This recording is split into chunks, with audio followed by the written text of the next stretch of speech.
Bonjour à tous, pour ce mois d'avril, on parlera des blessures. Si on veut faire un peu une comparaison, le crossfit c'est pas un sport qui blesse plus qu'un autre. On est à peu près au même niveau que la musculation, l'haltérophilie. Dans les sports qui blessent le plus, on a des sports où on fait souvent le même mouvement, on répète le même schéma moteur. On parlera du tennis, la course à pied où là il y a beaucoup de blessures. Mais donc, quels sont les types de blessures? Qu'est-ce qui existe comme blessure? Il faut différencier la bobologie de la blessure. La blessure, ça m'empêche totalement de faire mon activité. La bobologie, je vais devoir adapter. Je peux toujours faire mon sport, mais je vais devoir modifier quelque chose. Okay, si on veut faire un peu, se donner un exemple, bobologie, j'ai une tendinopathie du coude. Je vais devoir modifier certains exercices. Je pourrais toujours faire mon sport si je fais des crossfit. Je vais devoir réduire le poids, etc.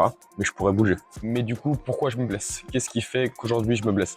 La blessure, elle est multifactorielle. Elle n'est pas liée à une chose, elle est liée à plein de choses. Je prends un camembert avec plein de parts dedans. Et du coup, c'est l'addition de toutes ces choses qui font qu'aujourd'hui je me blesse. Le stress, la fatigue, l'accumulation de plein de choses, mal hydraté, alimentation mauvaise, mouvement, plein de choses ensemble qui font qu'aujourd'hui je me blesse. C'est pas le mouvement qui fait que je me blesse, sinon je me blesserais à chaque fois que je porte mal quelque chose, ça serait compliqué. Donc non, c'est plein de choses qui font qu'aujourd'hui je me blesse. Du coup, on peut se poser la question comment éviter la blessure. Malheureusement, il n'y a pas de recette miracle. On peut faire une analogie avec la maladie. Comment ne pas tomber malade? Il n'y a pas de recette miracle, à part rester chez soi enfermé dans le canapé. Là, on limite les risques, mais c'est pas le but. Donc, il faut accepter qu'on peut se blesser, mais du coup, mettre en place certaines choses. La chose prioritaire, c'est juste d'adapter et d'écouter son corps en fonction de la forme du jour. La blessure, elle est souvent liée à la forme du jour. Je suis pas en forme aujourd'hui, pourtant je tente de faire comme d'hab. Bah non, du coup, je fais moins, je m'écoute, ok, et je viens adapter. Quelles seraient les solutions donc quand on est blessé? Okay. Première chose, en fonction de la blessure, on en parle à un professionnel de santé, quelqu'un qui est compétent, un médecin, un kiné, etc. Après, il faut encore faire attention à ça parce que c'est pas parce qu'on a un diplôme qu'on est forcément compétent. On va avoir certains médecins, ils vont nous dire, bah arrête-toi, arrête de faire du sport, pose-toi dans le canapé. On va avoir un kiné, il va dire, ah non, fais pas ça, surtout. Non, on se blesse. Dans très peu de cas, l'arrêt du sport, il est recommandé et dans très peu de cas, l'opération, elle est recommandée. Pourquoi? Il faut comprendre qu'est-ce que la blessure. La blessure, c'est souvent lié à un manque de force, un manque de mobilité. Je me suis blessé à l'épaule parce que, même si je trouve un nom sur ma blessure, hein, je me suis blessé parce que je manque de mobilité. C'est de la souplesse et de la force. Hein. La mobilité, c'est l'ensemble des deux. Je manque de force et du coup, mes tissus sont pas assez forts par rapport au stress que je lui ai mis. Donc, qu'est-ce que je vais faire? Je vais reprendre progressivement, je vais reprendre de zéro, je vais remettre un peu de tension dedans, je vais m'entraîner doucement, je vais déchirer la page, je repars d'une page blanche, je recommence au fur et à mesure, et du coup mes tissus ils se réadaptent, je récupère, ils deviennent plus forts au fur et à mesure, et c'est comme ça qu'on bat une blessure.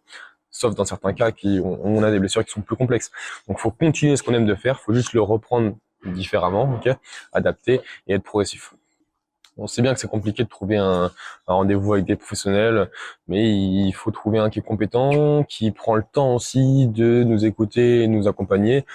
Si j'ai mal au dos, je vais voir un ostéopathe, il va me dire j'ai une vertèbre déplacée. Bon, j'ai fait un peu d'anatomie. Je pense pas qu'une vertèbre ça se déplace, donc faut faire attention souvent au discours. C'est comme sur internet, on voit plein de choses. J'avais un problème au genou, j'ai fait des examens, il y avait rien aux imageries. Le médecin il me dit bah ton genou il va très bien. Et pourtant j'ai mal, bah qu'est-ce que je fais? J'aimerais bien savoir ce que j'ai finalement, mais en fait c'est pas forcément si je sais ce que j'ai, j'aurai peut-être pas la solution parce qu'il n'y a pas de solution miracle à chaque blessure. Donc qu'est-ce que j'ai fait? J'ai mis en place un protocole. Je me suis écrit 2-3 exercices que je répétais tous les jours. À chaque échauffement, je me faisais 5-10 minutes. J'ai pris un exercice d'isométrie parce que ça réduit la douleur. J'ai pris un exercice avec un gros étirement, un peu de dynamique sur mon genou, des exercices comme ça, pas forcément les meilleurs, mais le fait de les faire tous les jours, de répéter une routine, bah j'ai progressé, je suis reparti de zéro et j'ai de moins en moins de douleur. Donc la solution, dans quasiment tous les cas, c'est de rebouger doucement. Si vous avez des questions à un sujet, n'hésitez pas, hein, on sait que c'est compliqué quand on est blessé, on n'a pas trop envie, on veut rien faire, mais finalement bouger, ça permet de faire du bien à la tête, reprendre confiance, rebouger doucement, progresser. Et l'arrêt du sport, dans très peu de cas, comme je vous l'ai dit, il est recommandé. J'ai mal au dos, c'est pas en faisant rien que ça va se corriger.